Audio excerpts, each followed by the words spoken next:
గత కారంపూడిలోని సబ్ స్టేషన్పై గత 2 రోజుల నుంచి వరుస కథనాలు రావడంతో ఈరోజు గుర్రజాల సబ్ డివిజన్ పరిధి చెందిన అధికారి మారం శ్రీనివాసరావు గారు కారంపూడి సబ్ స్టేషన్కి రావడంతో దానిపై వివరణ కోరడానికి మేము ఎల్లగా కొంతమంది బయట వ్యక్తుల చేత రిటైర్డ్ ఉద్యోగి అయిన వేరే వాళ్ళ చేత విలేకరులకు ఏం పని, వీళ్ళకేం పని లేదు, నా కొడుకులు అనవసరంగా వస్తుంటారు, ఏం చేస్తారో చూద్దాం అనుకుంటూ దుర్భాషలాడారు. దానికి ఏడి శ్రీనివాసరావు గారు కూడా కామ్గా ఉంటూ వాళ్ళకే మద్దతు తెలిపారు.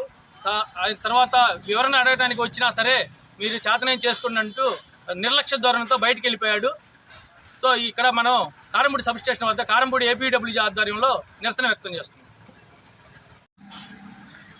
అందరికీ నమస్కారం అండి, మీడియా మిత్రులకి, అలానే ఏపీడబ్ల్యూజీ నాయకత్వానికి, జిల్లా ఏపీడబ్ల్యూజీ నాయకులకి అందరికీ నమస్కారం. ఈరోజు కారంపూడిలో గత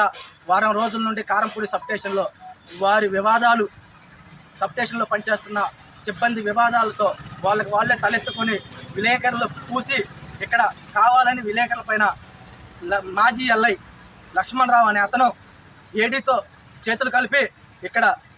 ఇష్టానుసారంగా కారంపూడి సబ్ స్టేషన్ని నిర్వీర్యం చేయడంతో మా విలేకరులు కొంతమంది ఈరోజు ఏడీ గారు వచ్చిందని తెలిస్తే ఏడీ గారిని వివరణ అడగడానికి వెళితే మాజీ ఎల్ఐ ఏడీ గాడ కూర్చొని వాళ్ళకి ఏం పని లేదులేండి, విలేకరులు వాళ్ళు వస్తుంటారు, వాళ్ళంతే, వాళ్ళకి ఇదే పని, నా కొడుకులకి ఏముంది వాళ్ళకి అని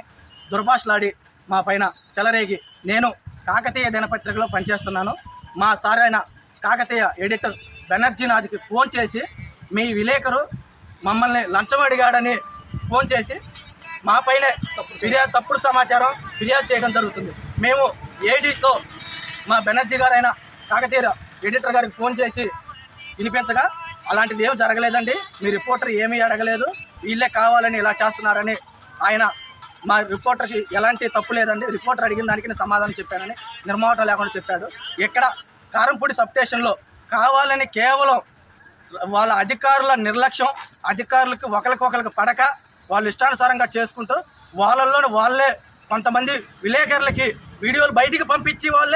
వాళ్ళే బేరాలు కుదిరించి వాళ్ళు ఇష్టానుసారంగా చేసి వాళ్ళకి సెటిల్మెంట్లు కాకపోతే ఇలా మేము ఎందుకు జరుగుతుంది సార్ అని అడగడానికి వస్తే మా పైన నింద మోపడం ఇలా చేశారు. ఏడీని మేము మళ్ళీ విలేకరులు అందరూ